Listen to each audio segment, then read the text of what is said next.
Hey everyone, welcome to Tool Much Fun, issue 28 and the third podcast version of it. Surely even these gaps between the posts isn't enough time to both do your work and check out and possibly buy and install the new stuff for doing that work. But here we are at the 28th publication of Tool Much Fun. There are always new apps, plugins, samples, and websites coming out. I wonder if in some alternate universe there's an evil version of Tool Much Fun which only lists apps and sites that have shut down or become discontinued. I used to save the final goodbye emails from various services I've tried so I wouldn't forget them. Sometimes they got bought out by a larger company, others closed because they weren't paying their bills. Anyhow, please find enclosed a fresh batch of all the assets and resources I stumbled across since the last one. Well, that's not exactly true. These are just the ones I had time to look up and check out for you. I hope you discover something cool. Okay, we have the music section at the beginning. The first one is called Endogen. This is a lowercase synthesis environment. Yes, new for me too, I didn't know that term. For microsound and drone, made for Max for Live and Super Collider. But you don't need Max for Live to use it. The free Max Demo standalone app allows you to use it. Not for the faint of heart, though. It looks complicated. Live Workflow Tools. This is a suite of 7 tools for enhancing and streamlining your Ableton Live production. Minuet Solstice. This one, quote, makes any sample into a unique, playable map revealing hidden textures within your sounds, made with ambient, experimental, and aleatoric music in mind. Polarity Productions, Polarity Res. Wow, I have been looking for something that does this for a while. It's a resonant filter. I did find some others, such as Carp Audio's Resonote and Superchord. This one has a lot of great features like locking the harmonics to a scale and analyzing incoming audio for resonant frequencies. Plus, it's free. Next up is Hook Theory. Quote, create amazing music. A combination of music writing and theory software. It appears to teach theory as you write with lots of visuals and examples, so you know how to write something that works and why it works simultaneously. It does not appear to be AI-based. Soundware Sizzle Verb plus Tize. That's T-I-Z-E. A distortion and reverb plugin that combines studio-grade sound with unmatched versatility, along with the Tize plugin, featuring over 220 presets and effects for hip-hop, trap, R&B, pop, EDM, and more. Restem, a stem separator specifically designed for drums. When you buy sample packs of drum loops, I find they don't always include the separate one-shots or stems. So what can you do if you just want the hi-hat part? Software like this can split the elements into separate parts for you to use as you wish. Basic Waves Dr. Phil. Now that's F-I-L-L, but it's a funny name. I often use some drum loops, and of course, they play the same thing on repeat. But humans like an occasional fill to break up the beat and add tension. So, aside from using a tool to break up the loop into parts or a chopper tool, what else can you do? Some MIDI sequences have randomization and ratcheting, which in combination could add some fill-type sounds. Or you could use this drum fill generator. Next one is Hamo DSP's Super Classic. The Supersaw synth sound became popular in dance and other EDM categories, and this instrument plugin lets you get that urgent, thick sound. Ekio. Quote, music feedback and mentorship from top artists. Some musicians like to gather feedback on a work in progress before they complete their work and publish it. But your family and friends are often of little help. Either they're too vague or don't have time to listen to it at all.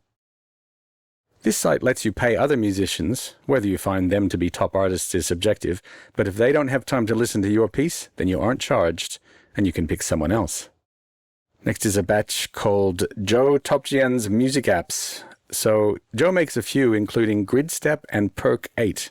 There's also Lattice, Console, Room, Verb, and Comb, some of which are donationware you can obtain via the App Store.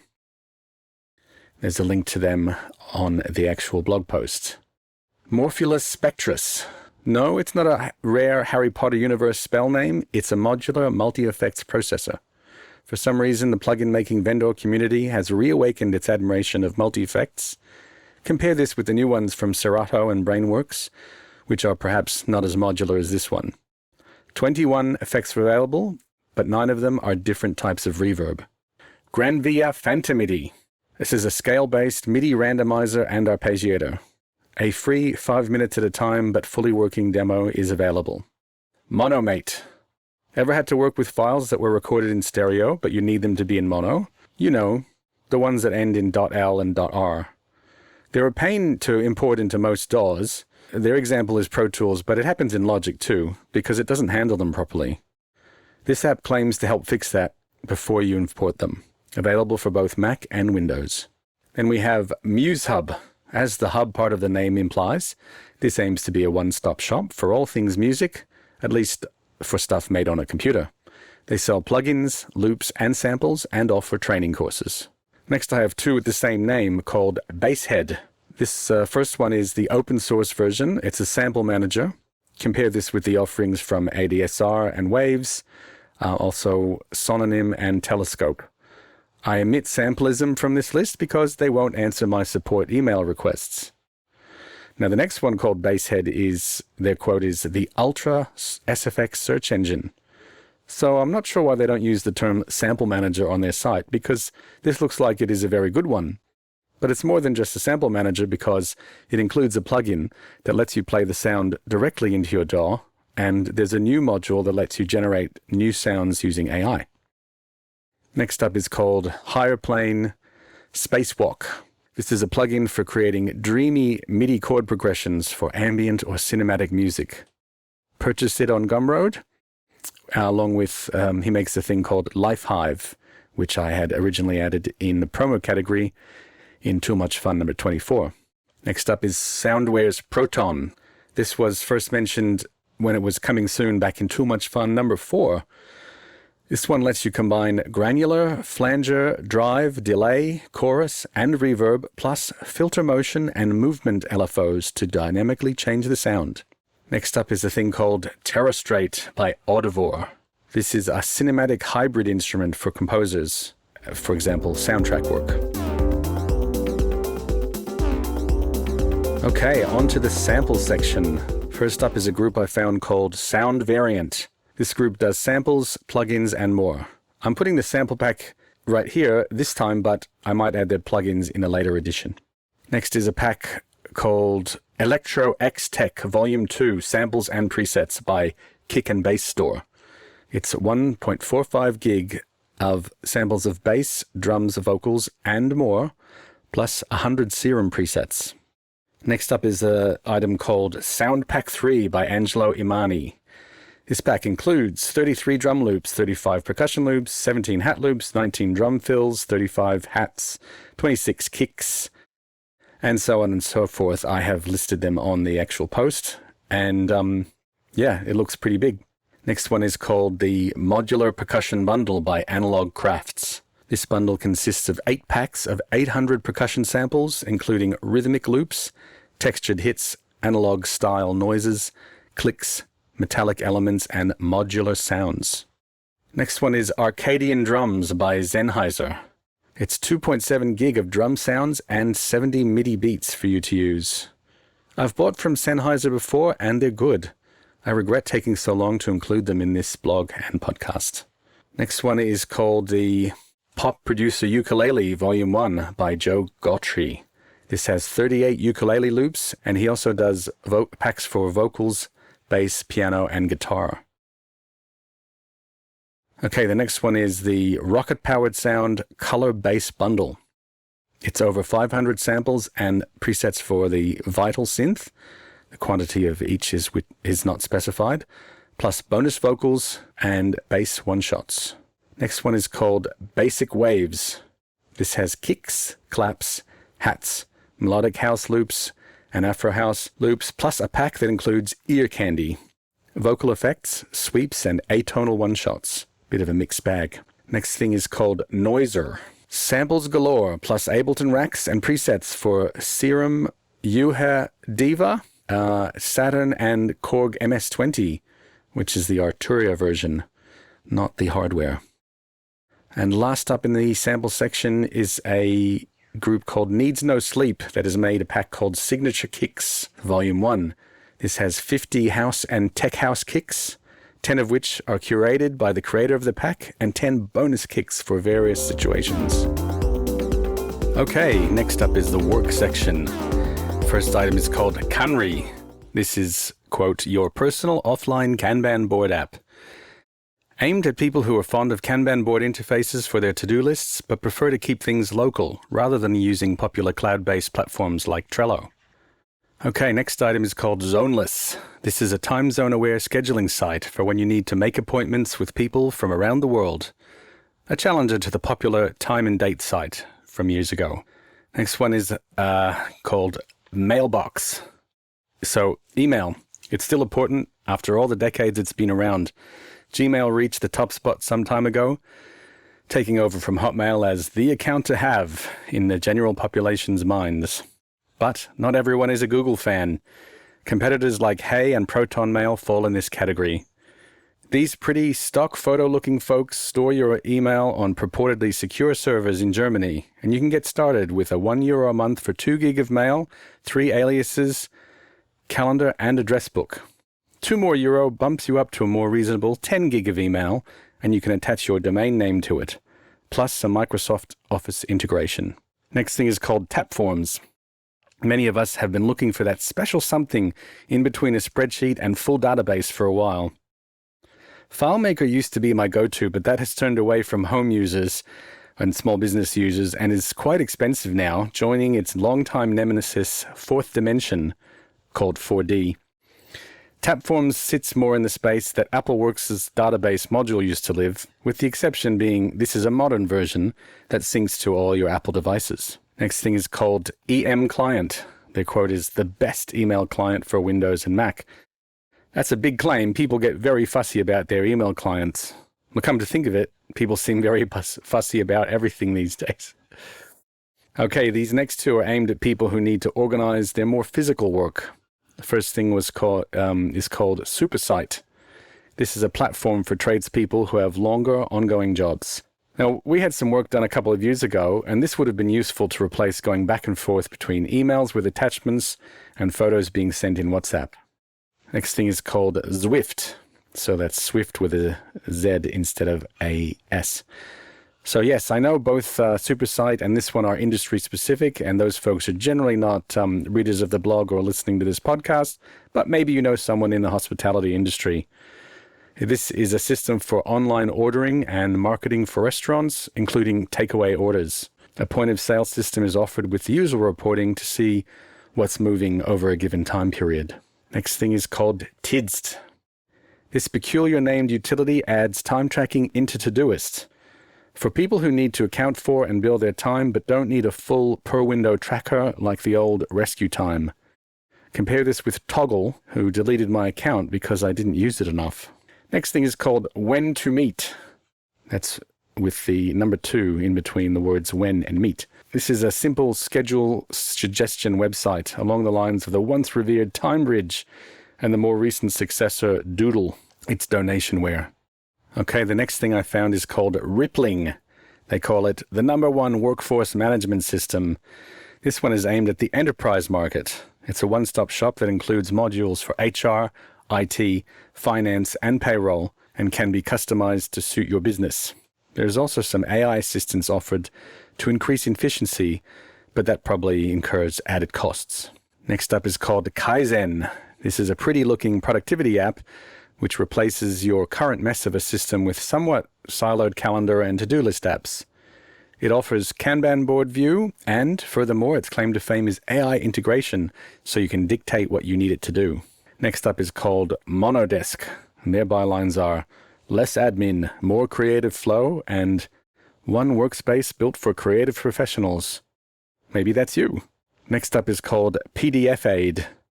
This is a suite of online tools for manipulating PDFs, so be careful about what you upload if there's anything sensitive.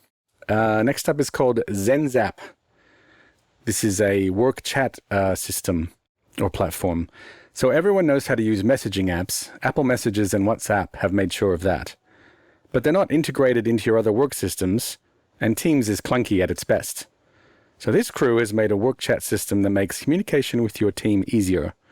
It offers AI-based agents that can do tasks for you, connects to a bunch of services like Monday, Google, Salesforce, Trello, and Zoom, and it's also available on iOS, Mac, Windows, and Android. A free tier is offered to tempt you. Okay, here's another PDF editor called RevPDF.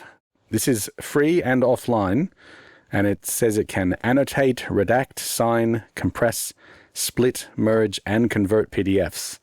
Available on Mac, Linux, Windows, Android, and iOS.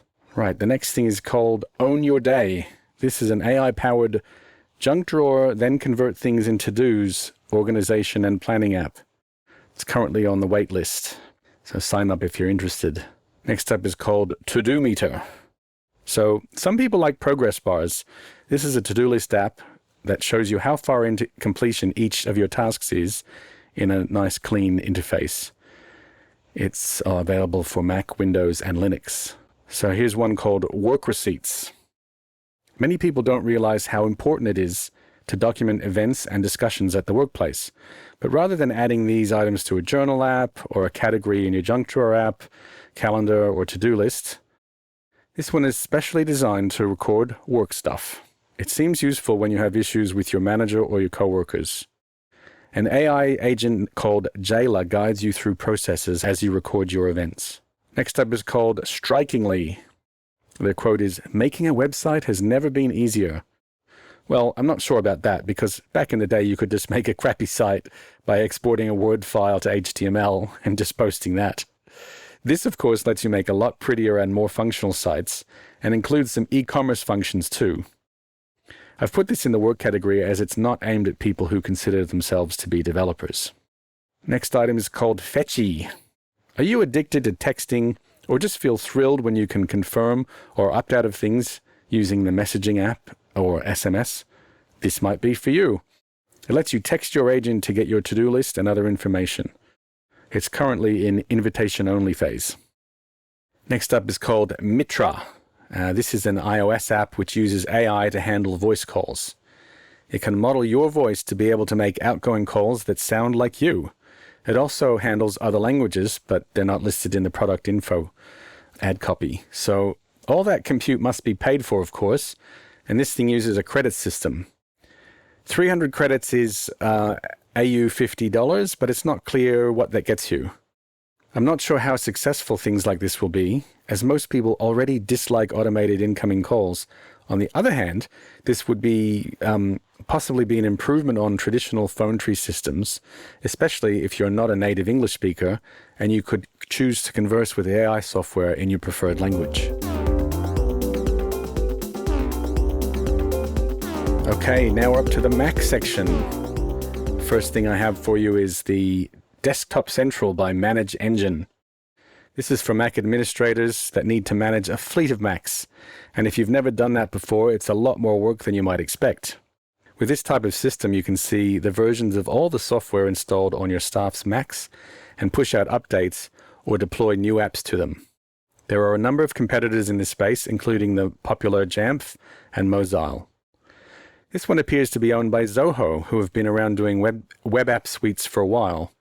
However, I did notice they seem to have an error on their web page, so that's not a great look. Next thing is called Bloom. Their quote is, "The Finder, but refined." Following in the footsteps of Pathfinder, which I own but don't use often enough, this is another Finder replacement for power users that aim to give us a number of modern file management features that the Finder still lacks. Firstly is a multi-pane layout that I think was first offered by a product called Total Finder. Then improved navigation by typing a search term in a search strip at the top of each window that appears to work quickly rather than the slow Spotlight-based search that Apple provides. After that, there are a ton of visual improvements such as column auto resizing and being able to see inside zip archives without opening each one. Okay, here's a thing called Inset. So this one could be a quote-unquote game changer, to use the hackneyed term, as it lets you grab any part of a window of any app and make that into its own resizable floating window, which is always on top. Yes, there have been other apps that let you take screenshots and keep those at level 0, which means it's on top of everything else, and other apps that just do a whole window of an app, but this one does just portions. So if you need to just keep an eye on, say, a progress bar of some website or something while you do other things, you can have it floating on top and keep an eye on it as you are working in the other app. Okay, the next thing's called Motion Desk. How our Macs look is quite important for some people. The first time I saw an animated desktop was years ago when someone made a Windows app that could play a movie as the wallpaper, which blew me away because at the time my Mac could only play tiny movies. This one plays dynamic interactive animations or your own videos. There have been a few other attempts at beautifying our desktops, and this one does look good. However, I barely see my own desktop because I have so many windows open at once. It also includes over 40 pretty icons for your folders. Next up is called Desk Pilot. This is a, quote, adaptive control surface for using an iOS device to control your Mac. So I've had this product called Remote Buddy for several years, but I rarely remember to use it. And it's not quite the same thing. Other people own proper Stream Deck hardware, and there are other Stream Deck clones that you can compare this with. So basically, instead of your iPhone just sitting next to you as you work, you can use it to switch apps or do other commands. This is subscription-based, so you'll want to use it daily to justify the cost. For a lower cost but fewer features alternative, check out Chalklift. This is another app, and at the moment it does app switching, and you can set up 8 pages that have 8 apps each. So check that out as well. Next thing is called Icuna. So workspaces, that is the apps that you need to use with their positions where you want them to be. Apple never built in a consistent way to get apps to save their window positions. So this is another in a category of apps that let you get back to the perfect setup you had each time you need to do a task. For example, if you work with a web browser, you always want that on the left side and then 2 other apps in the top and bottom corners on the right-hand side. Instead of having to drag the windows every time, this saves them for you and lets you get right back into it. Astropad Workbench. So Astropad has been working hard making several useful apps for Macs and iOS. I feel embarrassed that I haven't got around to listing them here in Too Much Fun. This one is a remote access app so you can control Macs from your iPad, even if they have no monitor attached, so in headless mode. You can try it out for 20 minutes a day for free to see if it's right for you. Next thing is called Top Notch. If you own a MacBook and the notch bothers you, this app by the makers of CleanShot changes the appearance of the menu bar to black and makes it a bit bigger so the notch is no longer visible. It's also free. Next thing is called Untouch ID by HMacT99 on GitHub, I think. So use your phone's fingerprint to authenticate to any Mac. The sudo command, screensaver, unlock a screensaver, or the App Store. No $199 magic keyboard is needed. It works with iPhone, Android, the Apple Watch, Wear OS, or any browser. Next up is Mario Guzman's QuickTune. Do you long for those halcyon days of OS X when Windows had that skeuomorphic brushed metal and glossy button look? This app is a music player that will ease the nostalgia. NanoCal. Sometimes you just need to see what's coming up and you don't want to launch your calendar app or pull out your phone and launch the calendar app on that. Many years ago, someone thought of putting the calendar or list of upcoming appointments in the menu bar for quick access. If you remember what the first one was that ever did that, I'd be interested to be reminded. So the app Fantastical was one of the more popular, and this app continues the tradition. And then next up is Hayao list of Quick Look plugins and packages. So Quick Look is a boon to many Mac users, although Apple seems proud of it and encourages developers to add plugins to ensure that Quick Look can preview files in the proprietary formats. They never really encouraged an environment for obtaining these in the way they did with, say, Safari plugins, which were added to the App Store. So they're around, but hard to discover. This is a list that you may find handy. I'm not going to go through each one. Okay, on to the iOS section. This is things that could be for iPhones or iPads or both. Maybe Apple Watch apps are included too. I don't know. It's up to you to find out. So we'll mix things up a bit and start with the iOS 3D category. The first one is called Feather. Not your typical 3D modeling and rendering software. This app uses 3D as a workspace, but is for drawing and animation. It's more for the creative side of things. Okay, the next one's called 3D Modeling, Design My Model. 3D on mobile continues to improve. If you need to get started on some models on a commute, or if you only have an iPad, apps like this can help. 60 Australian dollars annually allows exporting in .obj for more refinement back on your computer. Okay, next we have the Curie Engine 3D Scanner and LiDAR. Another in the category of creating 3D models from real objects. However, this one can create rigs, e.g. bones, for your models, supports editing functions like filling holes, plus quad mesh and PBR textures too. Australian $60 for the first year, then $80 a year for subsequent years. Next is the Clone, with a Q, 3D scanner. Somehow this 3D scanner app does not require a LiDAR-capable device to work. Not sure if the models come out better if you have one though.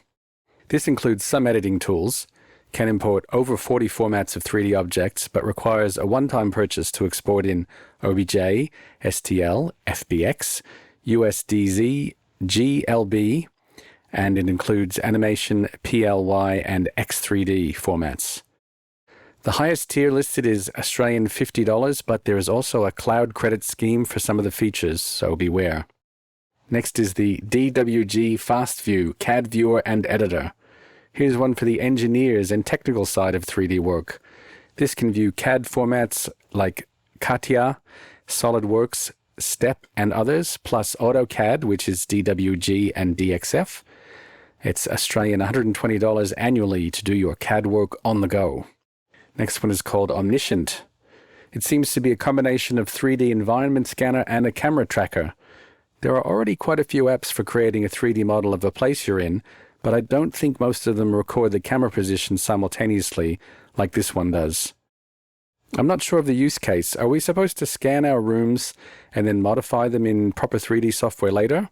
It can export video files in MOV format, camera data in ABC, USDA, and FBX, and 3D scans in OBJ format.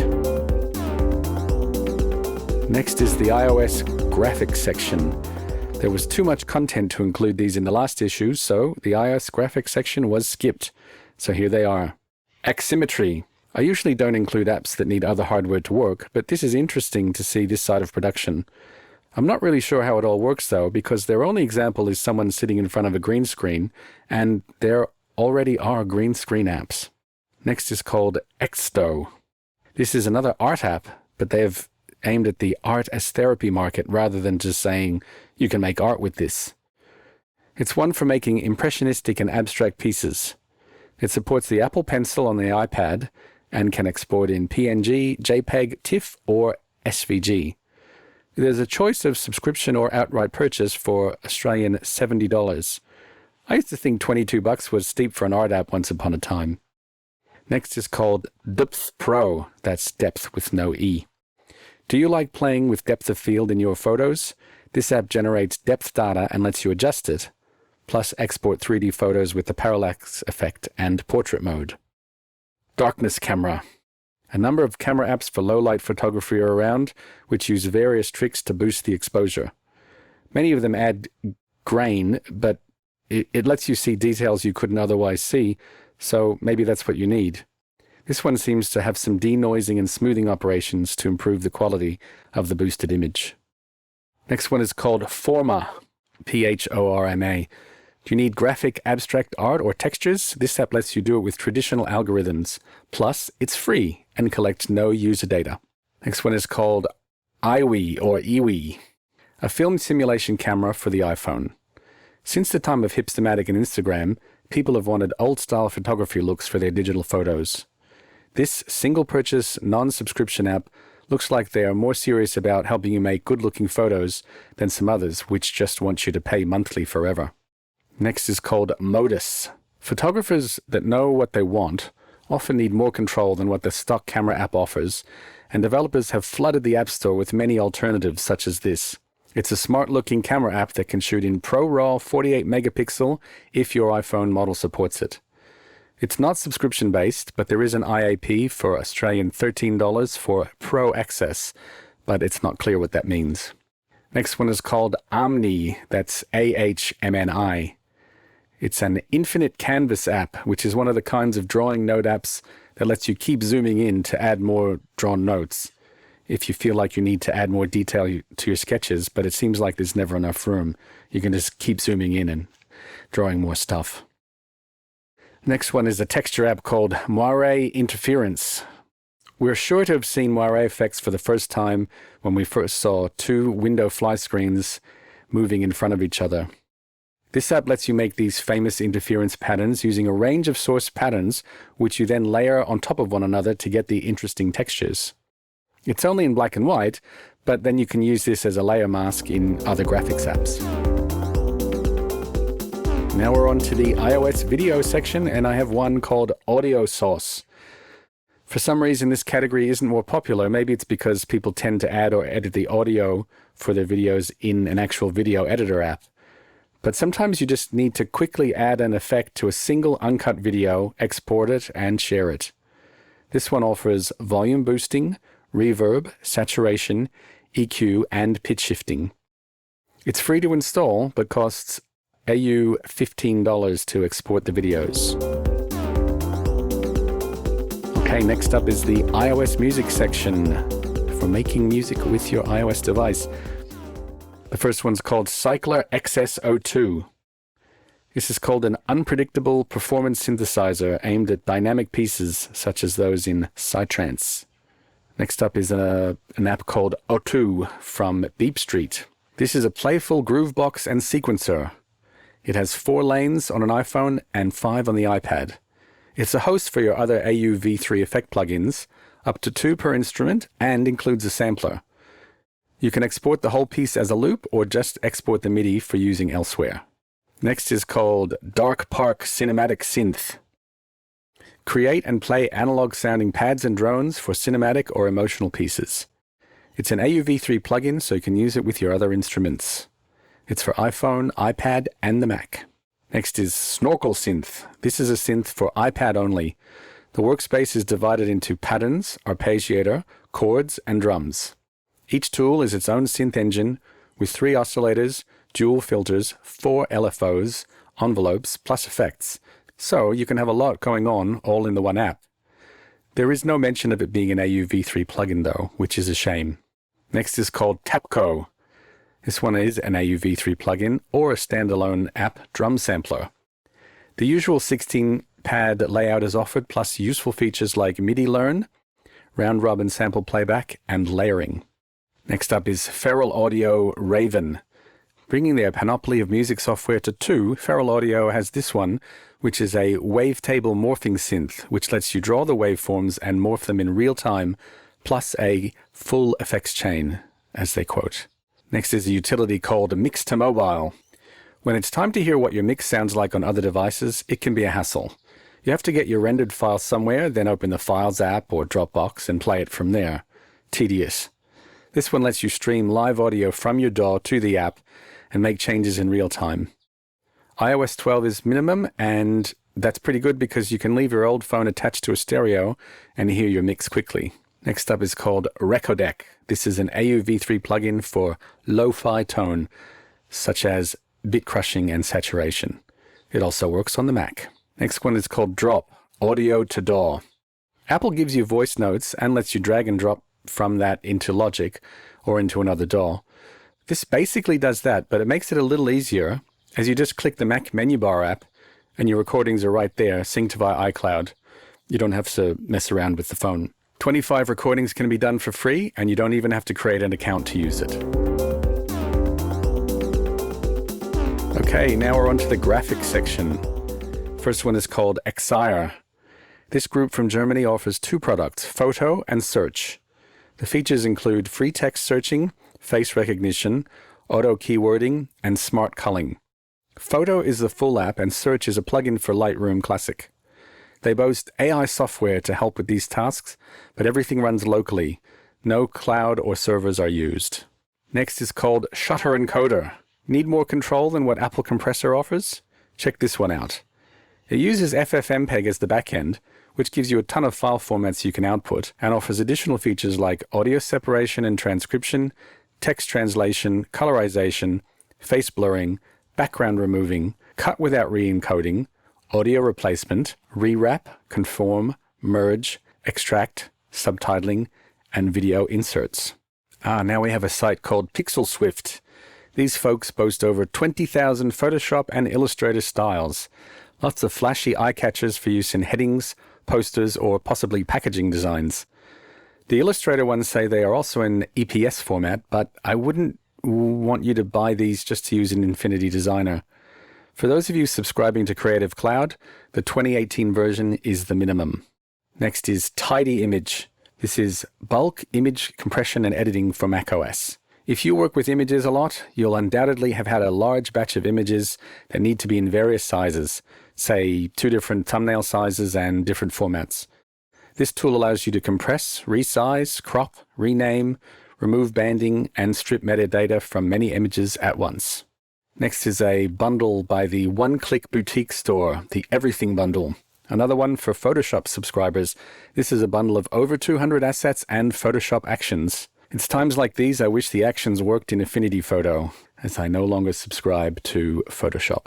Okay, I have a thing called the Font Gauntlet, which is a tool by a group called Dynamo that lets you change all kinds of font attributes and even test them in different colors with different backgrounds. Now I found a thing called Skedder. It's automated in sharing and scheduling for Flickr groups. Yes, people still use Flickr. Okay, the next is a rediscovered items section. The next few were supposed to make it into Too Much Fun 25, but due to some failure in my notes workflow, they didn't make it in, and then they were forgotten. The first is Carl Sims Reaction Diffusion Explorer Tool. This is a cool, free web app for making interesting faux 3D textures. You get control over 2 source points, scale, flow, orientation, 12 color maps, which are color lookup tables, and 6 of the color attributes. Have a play. It makes some unusual designs, then drag your mouse over the image area to play with the virtual material. You have to use your computer's screenshot tool to export your creations, as there is no export button. Now there's one called Tixel. This is the new name for a product called Tool with 2 L's, version 4, which I hadn't heard of. It's an open source app for real-time motion graphics. It's currently only available for Windows, which is probably why I hadn't heard of it, but Linux and Mac versions are in development, but there is no release schedule published. Next is Fractility by Melt Mixpix. This is a real-time interactive fractal art generator for Mac, Windows, and Linux. These folks also make a few others: Grid Morphosis, 3D Fractal Surf, Moshyscape, and Fractarium. So go and check them out and have a play. Next is the DisplaceGraft plugin by Charlie Pangus. Over 3.2 million high-quality photos and textures are visible through a built-in gallery right inside Photoshop, but it's not for clip art. You use these as displacement maps to get some interesting effects on your existing work. Okay, next up is the development section, and the first one I found is called Revenue Cat. Their quote is, "In-app subscriptions made easy." So even though I'm not personally fond of subscription-based apps, often because many of them promise continual enhancements that never seem to arrive, I do in fact pay for a few that are affordable. If you're a developer that offers a subscription model, this service gives you management and analytics for iOS, Android, and web apps. Next up is Kirby. To make more than a static website, you need a CMS, the basis for most web building sites, non-static web building sites. This is a modern-looking one that seems to have a lot of features. Next up is called Playbook. Their quote is, "Ship apps and product features that users adopt instantly." This one isn't software, but also doesn't fit into my training or promo categories. It's a book on how to adopt a successful strategy for building and launching an app. Real apps are used as the examples. Next is called Publora. This is the publishing API for the agent era, as their quote says. Posting consistent content to all the social media platforms is a drag to do manually, and there have been a few players in this space over time. This one not only offers a REST API, but offers AI agent integration with their MCP server. Over 10 platforms are supported, and you can use an on-screen calendar to schedule your posts. Next is DistroBox by 89Luca89 on GitHub.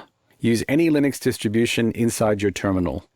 Enable both backward and forward compatibility with software and freedom to use whatever distribution you're the most comfortable with. Next is called ReadyMag. This is, quote, the design tool for outstanding websites. Ever see a slick website and wanted to make your own? Essentially, this is a site building tool with a modern interface. Templates are available to get you started. Next up is the AI section. All the things that are AI-based specifically, rather than having AI features added in. First one is called Xavier with an X. Your personal AI computer. This is a system aimed at personal life management. You can see your calendar, drive, contacts, and tasks, and take actions on them. I suppose this is the kind of thing that people expected Siri to be able to do by 2026. Having not used Gemini on an Android, I don't know how it compares. Now there's one called Elvex. Their quote is, every employee AI-powered. No, it's not another AI software vendor trying to tell you to replace your human staff with AI agents. Agents are involved, though. In this case, they're doing a reverse of the usual scenario of offering a blank chat box for humans to type into. Instead, they prompt your staff first. It's got lots of API hooks into Slack, Zoom, Teams, Asana, Confluence, Intercom, HubSpot, Monday, Snowflake, and more. It's aimed at the enterprise market. Now there's one called Syllabi. This is a video making platform aimed at people or organizations that want to make viral videos. It taps into Sora, which I thought was gone, Google VO, and Seedance to make the videos, and then includes an online video editor as well. It supports up to 25 languages. Next is ChatSonic, which is an AI marketing agent multi-modal chat platform. This employs GPT-4o, Claude, Gemini, and Flux in an integrated platform aimed at marketers. A free taster is offered, and then US $16 a month to get unlimited file analysis in standard work formats like PDF, PowerPoint, and CSV, and integration with WordPress. Is that still a flex? I didn't think it was that popular anymore. Jasper, another offering in the marketing space. This one uses agentic AI to create and manage campaigns and includes tools that keeps your team's voice consistent. Various automations are offered to improve your efficiency. Now I have LM Studio. Their quote is, discover, download, and run local LLMs. There has been much discussion about AI being run on servers and the power consumption thereof. This tends to ignore the ability to run LLMs locally, which would have comparable use to me rendering video or playing a graphics-intensive game. So check it out if you are interested in saving power by running LLMs on your actual computer. Now there's one called Magnific AI. They call it the Magic Image Upscaler and Enhancer. This one claims at the top of the site to use every AI model and further down their page all the latest models to generate images, video, and audio using a node-based canvas, which is becoming more common to see. This is the renamed version of a thing called FreePic, which I had found back in Too Much Fun number 17. It's aimed at medium to large companies or enterprise, and plans start at US $18.50 a month. Next up is a thing called Magic Path. This uses AI to help you design interfaces without having to code them manually. Next, I found a thing called Eddy AI. This is an AI-assisted video editor app for Mac and Windows. It can do things like sync and aligning up to 6 cameras, automatically logs and organizes A-roll interviews with smart summaries, the best sound bites, and filler removal. And I also found another item called Yammy for making videos with AI. Next up is a thing called Wabi. The makers of Wabi are interested in what they say is an upcoming era of personalized software. Most things we want to do are rather specific, so they envision finding and customizing mini apps to do this. So this system helps you create your own mini apps that do whatever task you are interested in. Next is Figma Weave. It's formerly called Weavy before it was caught by Figma. This one lets you use multiple AI models at once. They list Google, Kling, OpenAI, ByteDance, Black Forest Labs, Runway, Luma, Lightricks, WAN, Grok, Recraft, and Bria, some of which I hadn't heard of before, so don't feel bad if you hadn't either. Free to try a basic account, and the next tier is US $19 a month. Now there's one called Imagine Art. They say it's AI creative suite for images, videos, and voice. I hope people don't use it for voice so much. The cadence is still a few years away from sounding natural. Next one is called Sana Learn. This is the AI-first platform that transforms learning, as their quote says. I noticed that it said they've been bought by Workday. Training models are big business. I hope Workday gets better from this acquisition. Next up is called GenViral. It's an AI content creation and automatic posting tool, possibly a contender for the promo section. OpenClaw, Claude Code, Cursor, and Codex are supported. Automatically post to TikTok, YouTube, Pinterest, and more. Next up is called Base44, and this is a site for creating web apps. It's free to try a basic account. Next up is called Omi. The age of agents is approaching. Just like Apple envisioned in its famous Knowledge Navigator video, this software claims to observe things happening on your Mac so you can get it to help you with tasks. Now there's a thing called Captions.ai, or just Captions, I'm not sure what they call themselves. People are used to using messages apps, i.e. texting videos to one another. With this app, you can text a video to it with your prompts, and it will text you back your video with the changes you requested. Now I found a thing called Conjure Inc.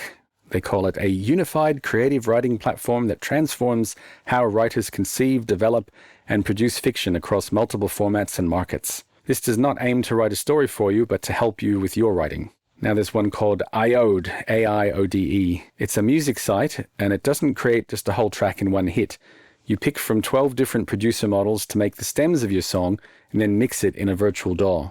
So it's one of those half-half things, which is how this industry seems to be headed. Next up is called Onyx. They say it's an open source AI platform. The quote is, AI chat with advanced features that works with every LLM. And that means you have to have a paid account with one of the AI services so you can hook it up. Now I found a thing called Graphify by Safisha Amsi on GitHub. This is an AI coding assistant, and it supports Claude Code, Codex, OpenClaw, OpenCode, Factory Droid, Tray, Hermes, Kimi Code, Kiro, Pi, and Google Anti-Gravity.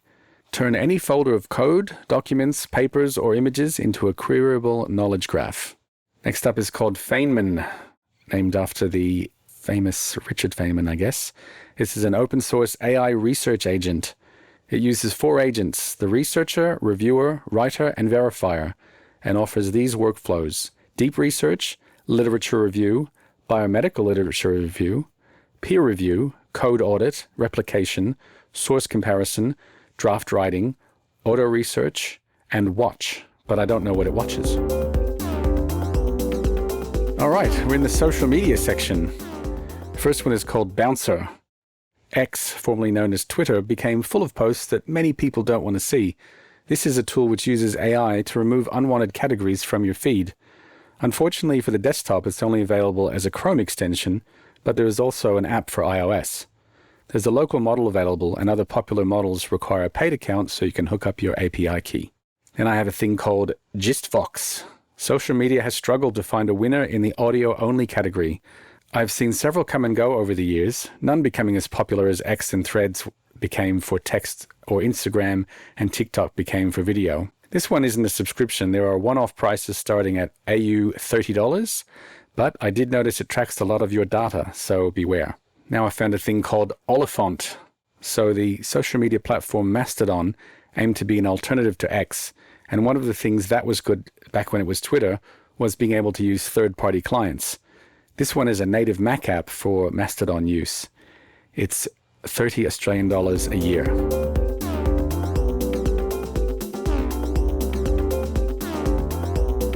Now we're in the training section. I found 2 things. One is called, the site's called Elliot J. Stocks. This has lots of books and videos on typography and design. And I found a thing called Massive Mixes by J. Maas. It's a comprehensive music production course of over 15 modules that starts with the basics of making the track, then finishes with mastering, promotion, and career growth. And the last category is the media consumption category for watching, reading, etc. of things that other people made. The first one is called Nightingale. So this one lets you sing along to your favorite songs. This one uses AI to separate vocals from any song in your own music collection, turning it into an instant karaoke experience. I did notice that Spotify has got the similar feature of being able to Not completely removed, but quieten the main vocals so you can sing along. So compare that. Next one's called MK Streamer. We want to watch our shows on any device, but it's not always straightforward to do so. This app lets you stream a variety of common video formats to the Apple TV, Chromecast, or other smart TV protocols. And the last thing for you to check out is called Marvis Pro. Plenty of people have issues with Spotify or Apple Music. So why not try another app to play your music? This one will give you some other options, but it does need the Apple Music app to remain on your device. It's for the iPad only. And that's it. Like your favorite TV show? It can't go on forever. But fear not, plenty more await you in the next issue. And should I ever have a slow news day, there are always some older items that I found before I started this site and podcast. Also, what's the deal with YouTubers saying, "I'll see you in the next one"? They can't see me at all. I'm the one doing the seeing. They should say, "You'll see me in the next one." Happy clicking, and please charge that Apple mouse when you have a toilet break rather than complaining about the port being on the bottom. Take care, and send me anything that's of interest to you on www.uncaught.exception.com.au. You can find a link to the blog, which has all the links to all of these things I found, and you can check them out. And find me on social media and tell me if you found something that makes your work easier or more fun. Bye.